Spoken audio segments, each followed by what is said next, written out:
In the Northern California town of Nevada City, there is one Saturday morning toward the end of summer which begins a little differently from any other Saturday morning in the year. It's the Saturday when local residents awake to find both sides of Nevada City's main street lined with four-wheel drive vehicles. It has become a familiar sight and means the Henness Pass Highway Association's annual trek to the former gold rush town of Meadow Lake is about ready to begin.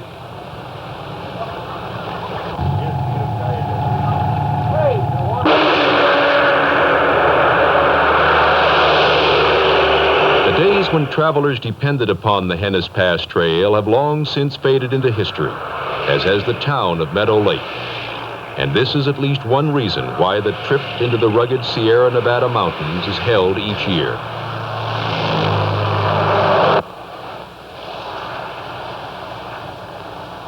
The two-day Henness Pass trips began in 1953 to keep alive an important part of early California history. More than 100 years ago, fortune hunters used the Henness Pass route, traveling from the east across the Sierra Nevada to reach the gold fields of the California Mother Lode. Freight wagons loaded with vitally needed supplies for the mines groaned and twisted along its dusty, sometimes tortuous length. And behind the gold prospectors came the stagecoaches and wagons of the settlers.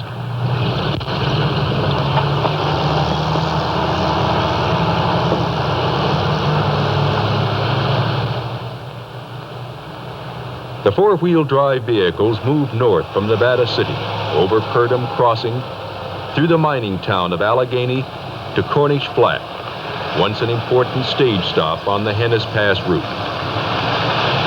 This is in the heart of the northern gold mines of the Mother Lode. The beginning chapters of California history were acted out along these rolling hills and steep canyons. Prospectors set up their tents and panned for gold in these rivers and streams. Mining camps and then towns flourished along the river banks, alive with the activities of prosperous mining communities. They grew quickly with the fortunes of the mines, then died almost as quickly when those fortunes played out and the miners moved on. But you can still find an occasional modern-day prospector, hoping to find pockets of gold overlooked by those that passed before.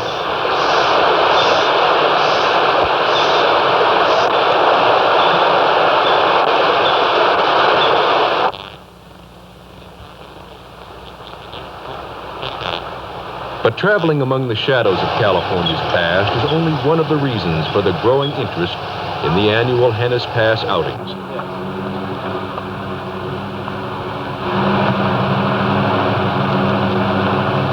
I'm a scenery freak, and I like to get down in valleys and look up at mountains, or get up on ridges and look down in valleys.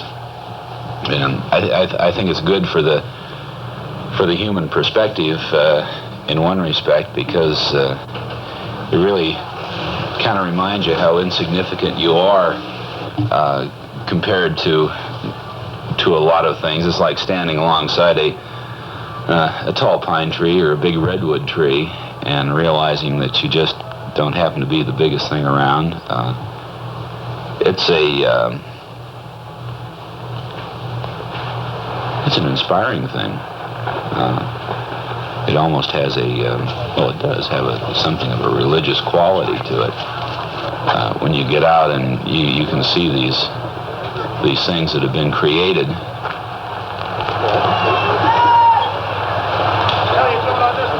The Henness Pass trip appeals to all kinds of people, almost a cross-section of the population. But although their ages, professions, and backgrounds vary, those that go along on the annual outings still have many things in common. People that like and appreciate the countryside, people that want to take care of the countryside, people who are curious about the history of the area and appreciate the history of the area. People who like to hop in their four-wheel drive vehicles and take their families out. My hand doesn't fit in there, that's why she said that.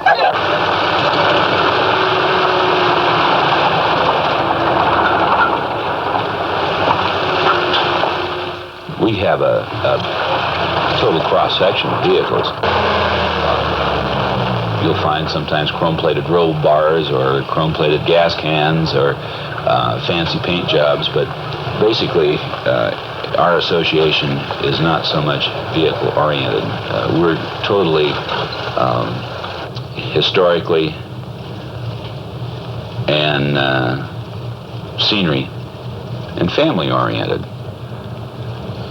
We don't care whether the guy's rig is worth $10,000 or whether he just scraped up $500 to buy an old military Jeep. If they want to go, the vehicle they drive makes no difference as long as it will make it.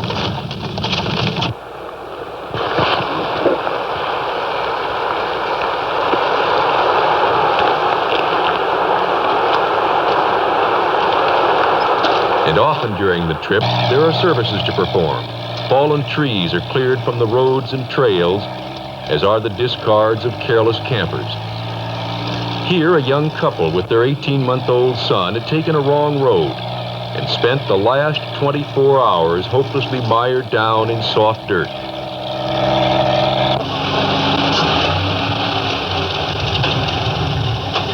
He's gonna hold me there, what's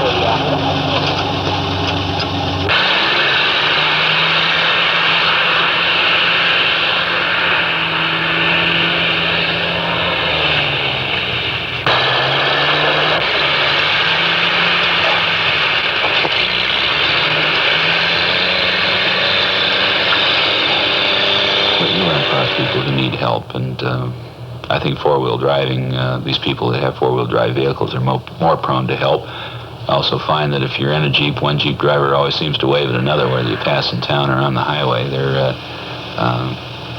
It's sort of a common bond.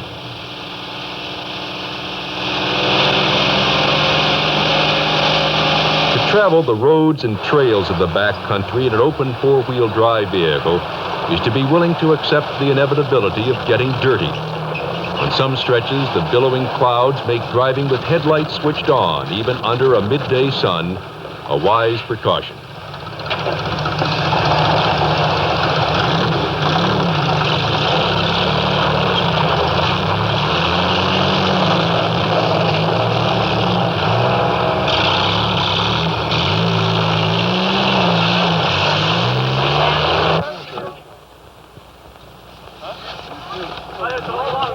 A thick layer of dust becomes a badge of accomplishment, worn with pride, like a campaign ribbon after a tough battle. But no one becomes so attached to the honor not to be willing to shed it. And by late afternoon, the dust and dirt of the day's travel are willingly lost in the clear, cool waters of Meadow Lake or nearby Jackson Meadows Reservoir.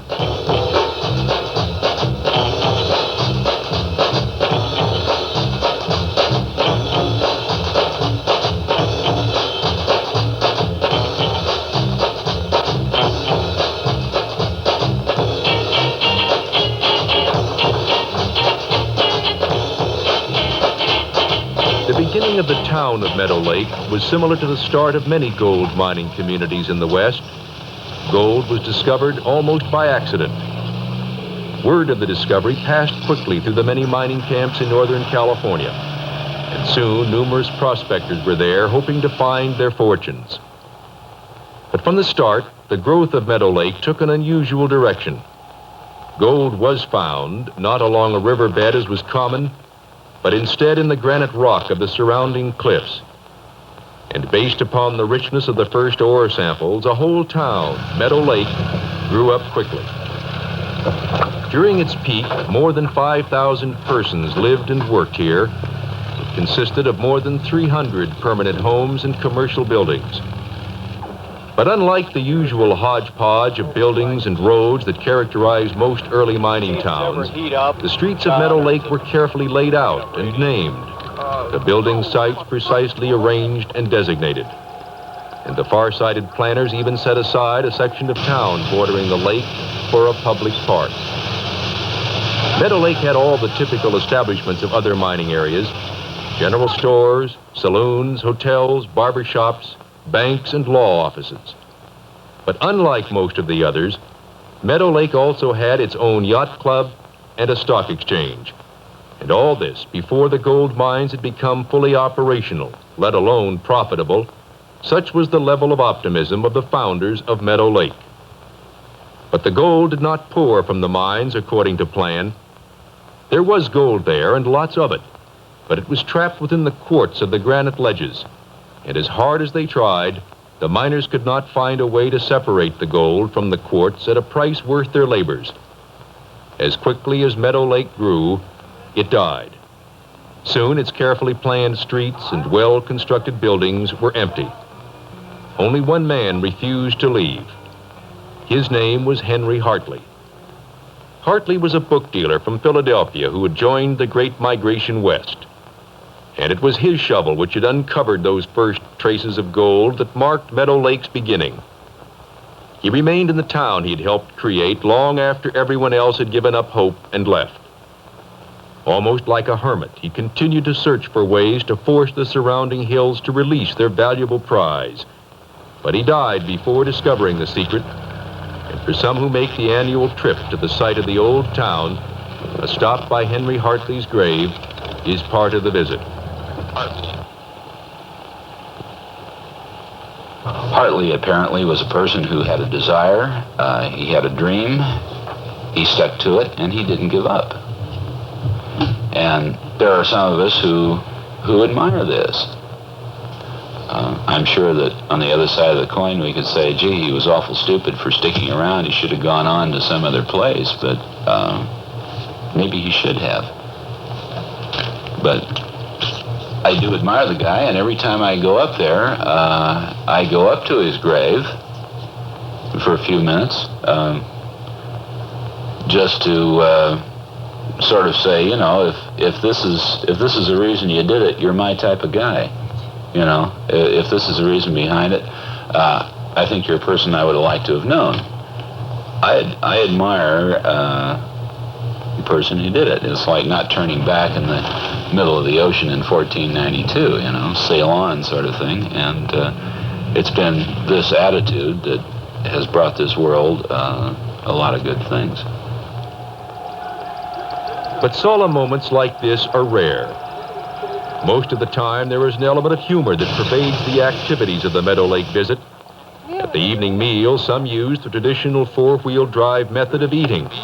The hood becomes the dining table, while others prefer a more traditional approach.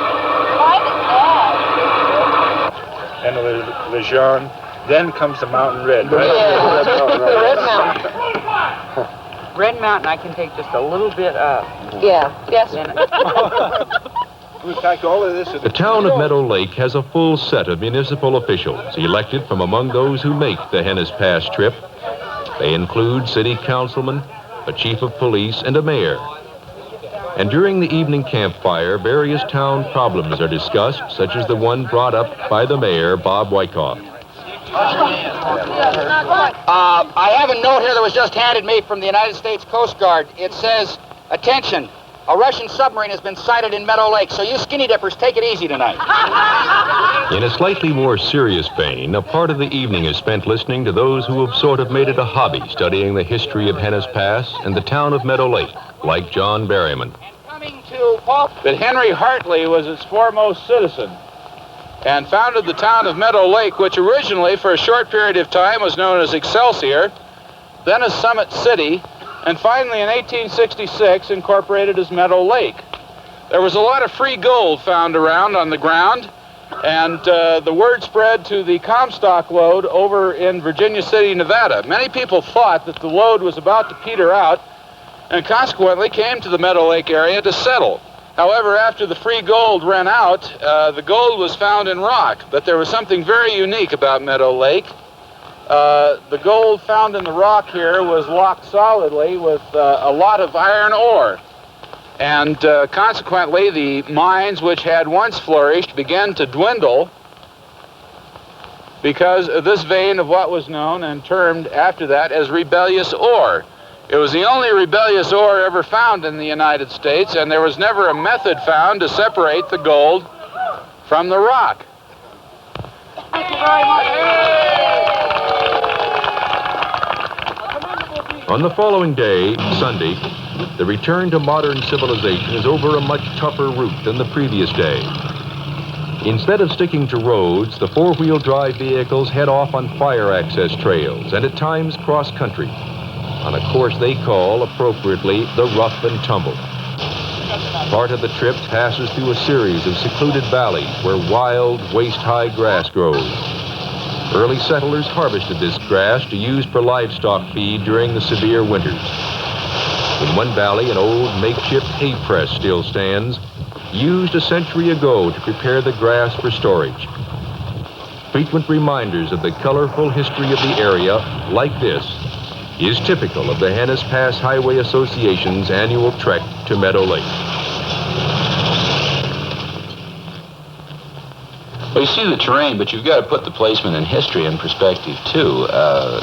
If you're going to want to know anything about the area you live in, you should. I think it's an obligation to people to know something about the area they're living in and just not occupy space. This way, it gives you a better appreciation of what these people went through, some of their frustrations, their failures, and their triumphs. Some of the things that went on that make this area the type of area that it is today. And if a number of these things hadn't happened, it wouldn't have been the area it is today. And if these people hadn't come along in this area and done these things and established these little villages and communities or patterns of habit, what would we be like?